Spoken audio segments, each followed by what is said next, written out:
하나님 말씀 보시겠습니다. 함께 우리가 은혜 나눌 하나님 말씀은 에베소서 5장 15절에서 16절까지 말씀입니다. 다 찾으셨으면 함께 한 목소리로 합독합니다. 시작. 그런즉 너희가 어떻게 행할지를 자세히 주의하여 지혜 없는 자 같이 하지 말고 오직 지혜 있는 자 같이 하여 세월을 아끼라. 때가 악하니라. 아멘. 지혜 있는 자여 세월을 아끼라. 지혜 있는 자여 세월을 아끼라 라는 제목으로 하나님 말씀 증거하도록 하겠습니다. 지난 시간에는 사도가 하나님의 속성인 빛을 근거로 빛과 어둠을 대조하여 하나님의 사랑받는 자녀가 된 빛의 자녀들은 어떻게 행해야 되는지, 또 어둠의 일에 대해서는 어떻게 처신을 해야 되는지에 대해서 권면해 주시는 내용을 우리가 자세히 살펴봤었습니다. 성령께서는 사도 바울을 감동시키셔서 에베소 교인들뿐만 아니라 장차 성경을 상고하게 될 모든 하나님의 백성들에게 너희는 전에 어둠이었지만 이제는 빛이다. 빛의 자녀들이 되었다. 그러니 주님이 기뻐하시는 것이 무엇인지 시험하여 주님의 기쁨을 위해서 살아라. 그리고 어둠의 일에는 참여하지 말고 도리어 책망하여 어둠에 있었던 사람들이 빛으로 나올 수 있도록 도와줘라. 이렇게 말씀을 해주시고 있었고요. 나아가 잠자는 자, 성도지만 영적으로 침체되어 있는 그런 사람들에게는 깨어나라, 일어나라. 그리스도께서 너희에게 빛을 비춰주실 것이다 라고 이렇게 권면을 해주시는 말씀을 살펴봤었습니다. 어떻게 한 주도 성령의 음성을 듣고 깨어서 주 안에서 빛이 된 자로 빛의 자녀로서 주를 기쁘시게 하며 사셨습니까? 오늘 이제 이어지는 말씀도 빛의 자녀들이 어떻게 행해야 되는지를 사도가 말씀해 주시는 내용인데요. 한마디로 말씀을 드리면 빛의 자녀는 지혜 있게 행해야 된다라는 거예요. 지혜 있게 행해야 된다. 자, 그리고 이렇게 지혜 있게 행하는 사람은 어떤 사람인지를 우리가 앞으로 살펴볼 21절까지의 내용에서 사도는 빛의 자녀로서 어떻게 지혜 있게 행해야 되냐? 첫 번째가 세월을 아껴야 된다. 그리고 두 번째는 주의 뜻이 무엇인지 이해해라. 그리고 세 번째는 성령 충만을 받아라. 이렇게 권면을 하고 있어요. 그래서 오늘은 첫 번째 부분만 우리가 살펴보도록 하겠습니다. 본문 15절 보겠습니다. 함께 했습니다. 시작. 그런즉 너희가 어떻게 행할지를 자세히 주의하여 지혜 없는 자 같이 하지 말고 오직 지혜 있는 자 같이 하여. 아멘. 자, 보세요. 지금 사도는 너희가 어떻게 행할지를 자세히 주의하여 지혜 없는 자 같이 하지 말고 오직 지혜 있는 자 같이 하라. 이렇게 말씀을 하고 있어요. 너희는 지혜 있는 자 같이 행해야 된다. 앞에서 사도는 성도들이 주 안에서 빛이다, 빛의 자녀들이다 라고 말씀을 했는데 여기서는 뭐라고 그래요? 지혜 있는 자다라고 그러죠. 지혜 있는 자다. 그러니까 성도는 빛의 자녀이면서 동시에 지혜가 있는 사람들이라는 거예요. 여러분, 성도가 어떻게 빛의 자녀가 되었습니까? 본래 우리는 죄와 허물로 죽어 있었고 그 가운데 행했었죠. 세상 풍조를 따르고 공중권세 잡은 자를 따르는 불순종의 아들들이었어요. 육체와 그 육체의 욕심을 따라 지내며 육체와 마음에 원하는 것을 하여 본질상 진노의 자녀였습니다. 흑암의 권세에 매여 죽기를 무서워함으로 일생에 매여 종노릇하던 그런 어둠에 속한 자들이었다라는 거예요. 그런데 긍휼이 풍성하신 하나님의 그 큰 사랑, 우리의 죄를 우리에게 돌리지 않고 자기 아들에게 돌리사 그 아들을 화목제물로 내어주신 그 큰 사랑으로 말미암아 그가 우리를 흑암의 권세에서 건져내사 그의 사랑의 아들의 나라로, 광명한 빛의 나라로 옮기셨죠. 독생자 예수 그리스도의 피로 우리의 모든 죄값을 치르시고 우리를 용서하사 빛의 나라의 백성이 되게 하셨다라는 거예요. 오직 예수님만이 빛이신 하나님의 아들이며 빛 자체신데 이제 우리가 그 예수 그리스도 안에서, 주 안에서 빛이 되게 하신 것입니다. 빛의 자녀가 되게 하신 거예요. 때문에 빛의 자녀로 어떻게 행해야 되는지 지혜 있는 자 같이 행하라고 하는 사도의 겉면은요, 우리가 어둠에 속해 있을 때 자신의 유익을 위해서 사물의 이치를 깨닫고 그 원리를 사용하는 능력, 그 지혜를 말하는 것이 아니라는 거예요. 그런 새 속의 지혜를 말하는 것이 아니라 어떤 지혜를 말하냐면 우리로 빛이신 예수 안에서 빛의 자녀가 되게 하신 누구의 지혜? 하나님의 지혜를 말하는 거죠. 이 점을 고린도전서에서 사도는 이렇게 말씀합니다. 고린도전서 2장 6절에서 7절 말씀입니다. 함께 읽습니다. 시작. 그러나 우리가 온전한 자들 중에서는 지혜를 말하노니 이는 이 세상의 지혜가 아니요 또 이 세상에서 없어질 통치자들의 지혜도 아니요 오직 은밀한 가운데 있는 하나님의 지혜를 말하는 것으로서 곧 감추어졌던 것인데 하나님이 우리의 영광을 위하여 만세 전에 미리 정하신 것이라. 아멘. 보세요. 지금 사도는 온전한 자들 중에서 우리 온전한 자들 중에서 지혜를 말한다라고 하는데 이 지혜는 어떤 지혜라 그래요? 이 세상의 지혜가 일단 아니라 그러죠. 또 이 세상에 없어질 통치자들의 지혜도 아니라고 합니다. 그럼 어떤 지혜냐? 오직 은밀한 가운데 있는 하나님의 지혜를 말하는 거다라고 말씀하고 있어요. 그럼 그 하나님의 지혜가 뭐냐? 곧 감추어졌던 것인데 하나님이 우리의 영광을 위하여 만세 전에 미리 정하신 것이다 라고 합니다. 그러니까 이 세상에서 찾아볼 수 없는 지혜, 세상에서 나오는 지혜가 아니라 만세 전부터 하나님께서 정하신 그것이 바로 지혜라는 거예요. 하나님께서 정하신 지혜이기 때문에 하나님의 지혜라고 하는데, 자, 그런데 여기까지만 보면 구체적으로 이게 무엇을 말하는지가 조금 알기가 어렵죠. 그죠? 그래서 고린도전서 1장 18절에서 24절 말씀을 보겠습니다. 이 지혜가, 이 정한 지혜가 구체적으로 어떤 지혜인지 함께 읽습니다. 시작. 십자가의 도가 멸망하는 자들에게는 미련한 것이요 구원을 받는 우리에게는 하나님의 능력이라. 기록된 바 내가 지혜 있는 자들의 지혜를 멸하고 총명한 자들의 총명을 폐하리라 하였으니 지혜 있는 자가 어디 있느냐, 선비가 어디 있느냐, 이 세대의 변론가가 어디 있느냐. 하나님께서 이 세상의 지혜를 미련하게 하신 것이 아니냐.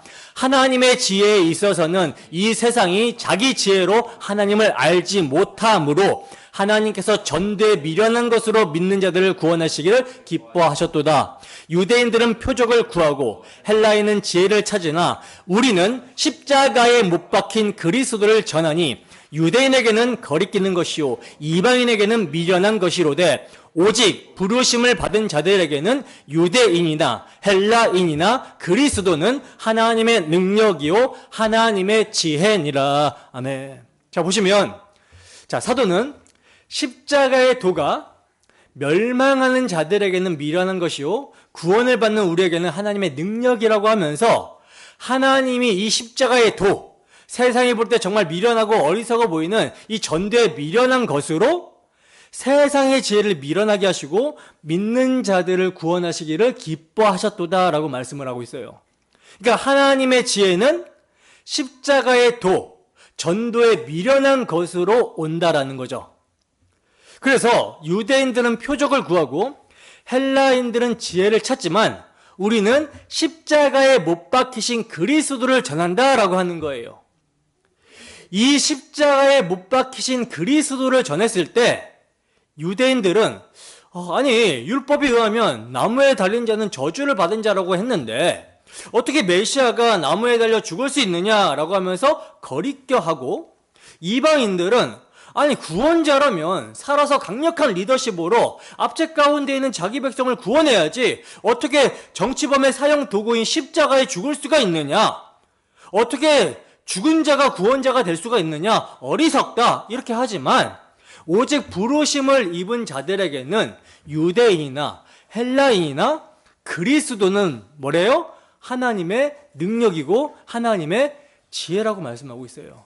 그렇기 때문에 십자가에 못 박히신 그리스도만을 우리가 전한다라고 하는 것입니다. 그러니까 지혜가 뭐예요, 여러분? 지혜가 뭡니까? 바울 사도가 말하는 그 지혜가 무엇입니까?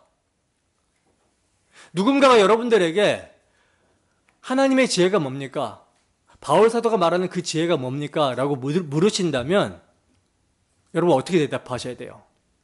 예수 그리스도, 우리 주 예수 그리스도가 참 지혜요, 그분께서 이루신 사역, 바로 십자가의 도가 지혜입니다 라고 이렇게 말할 수가 있어야 되는 것이죠.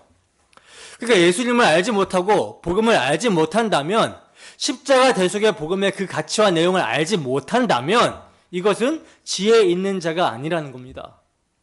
근데 이러한 지혜, 예수 그리스도와 하나님의 복음은요, 사람의 지혜로 알 수 있을까요? 없을까요?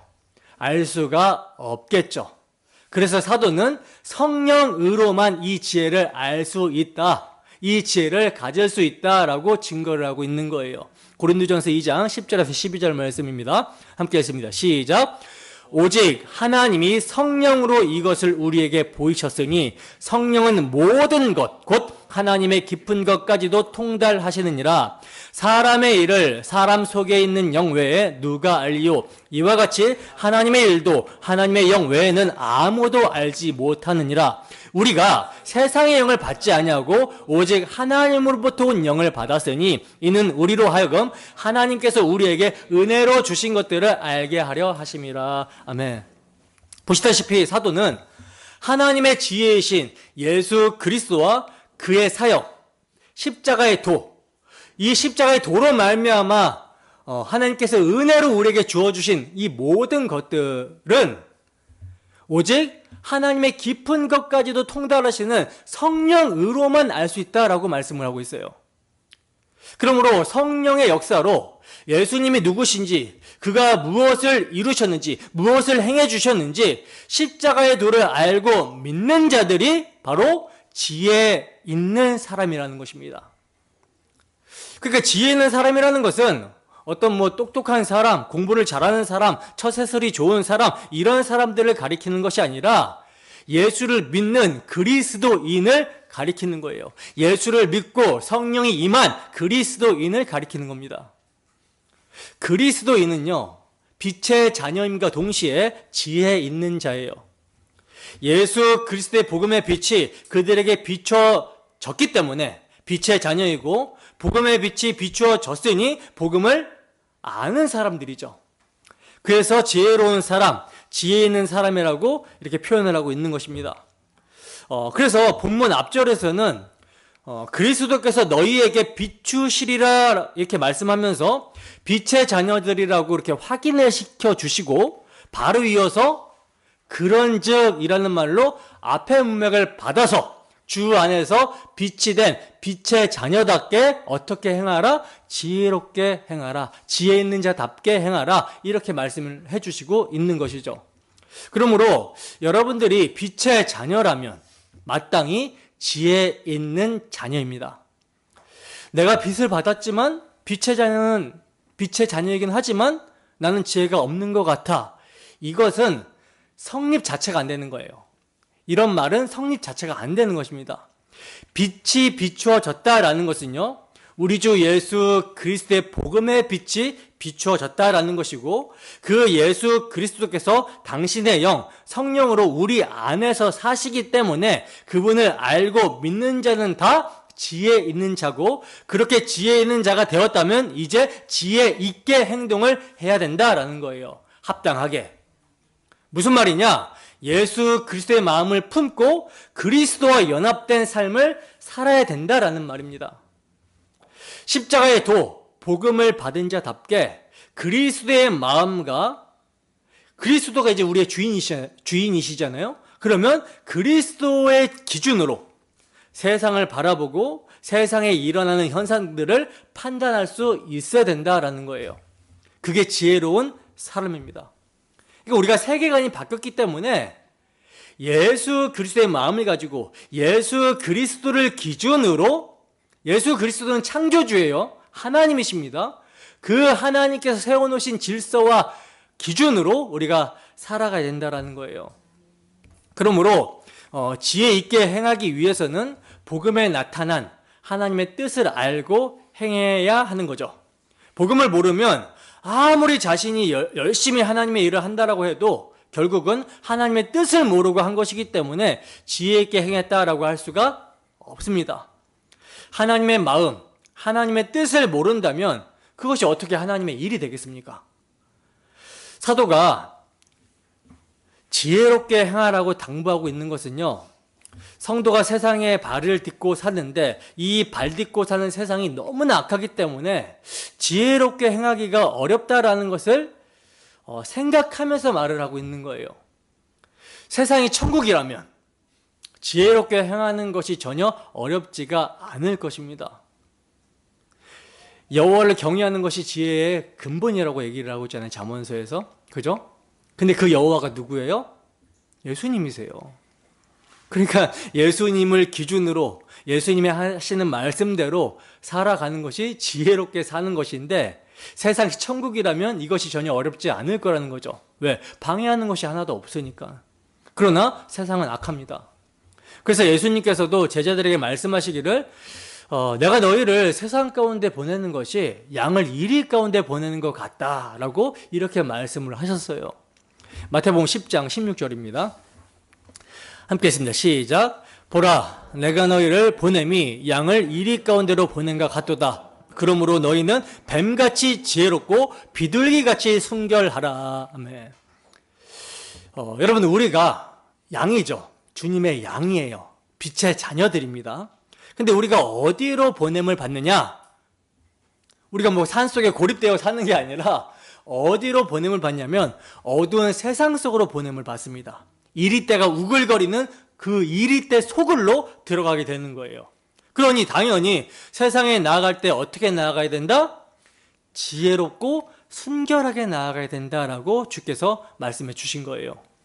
비둘기같이 순결해서만은 안 되고, 그러니까 공격적이지 않고 순수한 마음으로 그리스도의 십자가 사랑과 화평을 전할 때 어떻게 전해야 되냐? 뱀같이 지혜로워야 된다라는 거예요.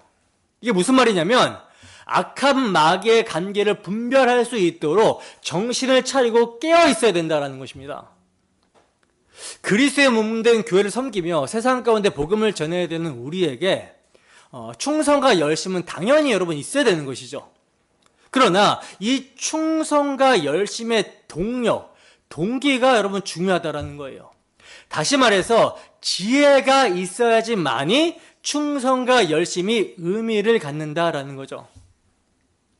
복음의 지식이 그리스도의 사랑으로 적용되어 지혜롭게 행하지 않는다면 충성과 열심은요, 오히려 주님의 일을 방해하는 그런 위험 요소가 될 수 있습니다. 예를 들어서 자신을 십자가 앞에 세우지 않고 자신의 언행을 돌아보지 않은 상태에서 감정적으로 충성된 열심으로만 나아간다면 그가 전하는 복음이 오히려 비난을 받을 수 있게 되는 거예요. 그러므로 충성과 지혜는 하나님의 종들에게 있어서 필수적인 덕목입니다. 나는 충성만 있다, 나는 지혜만 있다, 아니에요. 반드시 둘 다 있어야 됩니다. 충성과 지혜 둘 다 있어야 되는 거예요. 주님께서는 이렇게 말씀하십니다. 마태복음 24장 45절 함께 했습니다. 시작. 충성되고 지혜 있는 종이 되어 주인에게 그 집 사람들을 맡아 때를 따라 양식을 나눠줄 자가 누구냐. 보세요. 우리 주님께서는 충성되고 지혜 있는 종이 되어 주인이 집 사람들을 맡기고 때를 따라 양식을 내주도록 맡길 수 있는 그런 자가 누구냐라고 말씀을 하십니다. 여기서 양식을 나눠줄 자라고 할 때 이 양식은 뭐겠습니까? 복음이죠. 말씀, 복음. 그러면 이 생명의 양식, 하나님의 말씀을 나눠줄 자가 누구냐?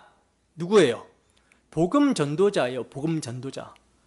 주인이 그 집 사람들을 맡기고 때를 따라 양식을 나눠줄 수 있도록 맡길 수 있는 사람. 이걸 이제 구체적으로 얘기하면 목회자겠죠. 하나님의 양들을 맡아서 먹여야 되는 거예요. 꼴을. 그러나 이건 비단 목회자뿐만 아니라 여러분들도 세상에 나가서는 하나님께서 각자에게 주신 분량대로 붙여주신 영혼들에게 양식을 전해주어야 되는 거예요. 그래서 저나 여러분들이나 모두가 다 맡겨주신 사명에 충성을 해야 되고요. 또 지혜가 있어야 되는 거예요. 왜냐하면 제때 나눠줘야 되거든요. 여기서 제때라는 것은 뭐냐? 하나님께서 지금 허락하신 시간, 이 인생 동안, 그러니까 우리 인생이 펼쳐지고 있는 동안에, 그 영혼이 살아있는 동안에 나눠줘야 돼요. 이 제때에 때를 따라 양식을 나눠줄 자가 누구냐? 그러므로 하나님의 종들은 충성과 지혜가 필요하다라는 거죠. 그래서 바울 사도는 빛의 자녀로 어떻게 행해야 되는지, 지혜 없는 자가 아닌 지혜 있는 사람이라면 세 가지에 힘써야 된다라고 권면을 하고 있는 거예요. 앞서 말씀드렸지만 다시 한번 말씀드리자면, 첫 번째는 뭐였어요? 세월을 아껴라. 두 번째는 주의 뜻이 무엇인지 이해해라. 세 번째는 성령 충만을 받으라. 이렇게 사는 길 외에는요, 빛의 자녀로서 지혜롭게 행할 길이 없습니다. 이렇게 살아야지만이 지혜롭게 살 수가 있다라는 거예요. 지혜 있는 자답게 살 수가 있다라는 거예요. 그래서 사도가 이 세 가지를 말씀할 때마다 항상 뭘 붙이고 있냐면 오직이라는 단어를 앞에 붙이고 있는 거예요. 오직 지혜 있는 자같이 행하여 세월을 아껴라. 오직 주의 뜻이 무엇인지 이해해라. 오직 성령의 충만함을 받아라. 이것 말고는 빛의 자녀로 지혜롭게 행하는 다른 길은 없다. 이것밖에 없다는 거예요. 그래서 오직입니다. 오직. 그러므로 이렇게 제대로 정말로 지혜 있게 행하기 위해서 사도는요, 먼저 어떻게 행해야 될지를 자세히 주의하라고 합니다. 어떻게 행해야 될지를 자세히 주의해라. 자세히 주의하는 거, 이게 여러분 중요합니다. 이것을 새 번역에서는요, 조심하여로, 또 공동 번역에서는 깊이 생각하여로 이렇게 번역을 하고 있는데, 이것은 그리스도인인 우리가 얼마나 신중해야 되며 주의 깊게, 규모 있게, 질서 있게 행해야 되는지를 깨닫게 하는 거예요. 그러니까 아무 생각 없이, 신중함 없이 그냥 무턱대로 나아가면 지혜 있게 행하는 것이 아니라 이를 그르치고 만다라는 거죠. 그래서 지혜 있는 사람들은요, 항상 깊이 생각하고 조심하는 이러한 신중함이 따라오는 거예요. 신중함. 신중하지 못하면 이를 그르칩니다.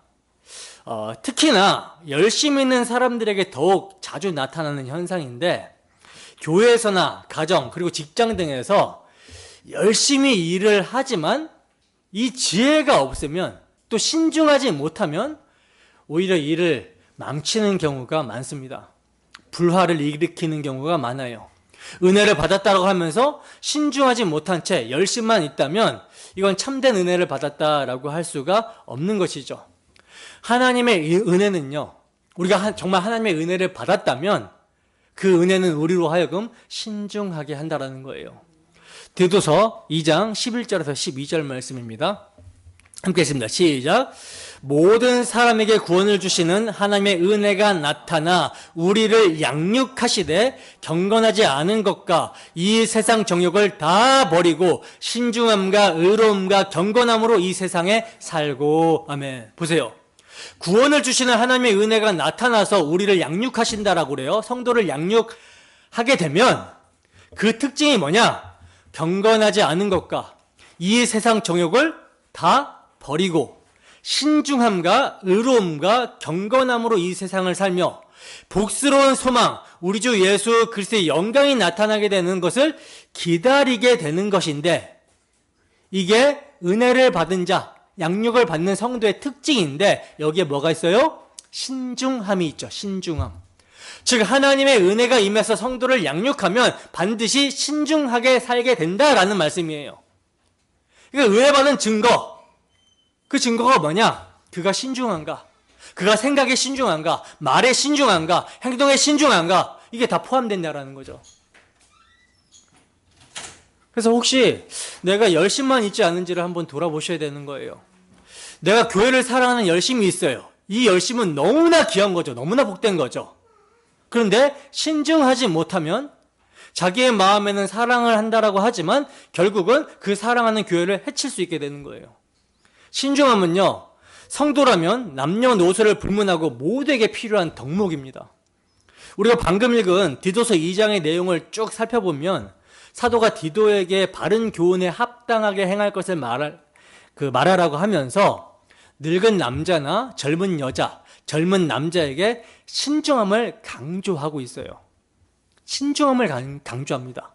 여기서 이제 빠진 사람이 늙은 여자인데, 늙은 여자가 여러분 빠질까요? 과연 빠질까요? 그게 아니죠. 이 늙은 여자는 젊은 여자들에게 신중하도록 권면해줘라, 이렇게 말씀을 하고 있어요.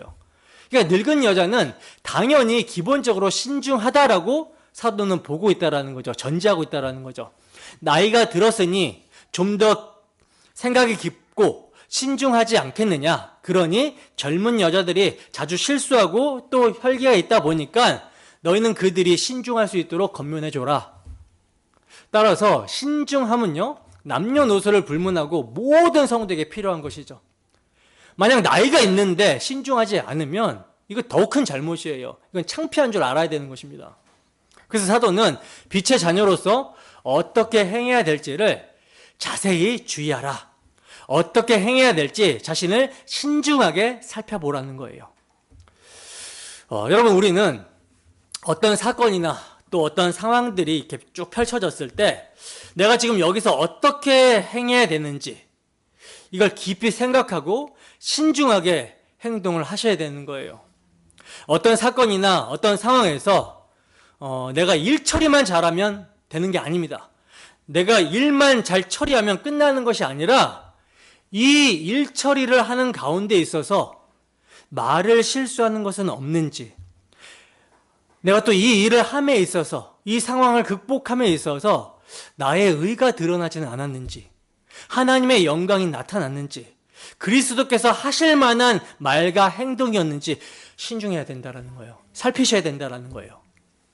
자신이 충동적이거나 다혈질적이라면 어떻게 행해야 될지 자세히 주의하라는 말씀이 더욱더 유념해야 됩니다. 여기에.